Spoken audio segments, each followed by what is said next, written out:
Hi, I'm Bernie Casey and I studied digital media and design in 2025. I came back to study because I wondered how much further I could go and I could see opportunities at the end of it for myself. I have been working in my past career for quite some time and I was looking for a change and a challenge, and the skills from my previous career, I could see that I could use them and it would stretch me in other ways and maybe give me opportunities that I wouldn't necessarily have.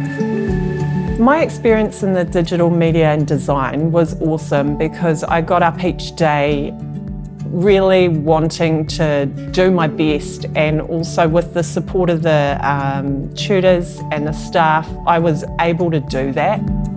No question was a dumb question. Not having used a Mac before, never ever having to deal with coding before. It was just awesome and easy, and they're supportive, and I just looked at my work and I just felt so good about myself and what I was doing.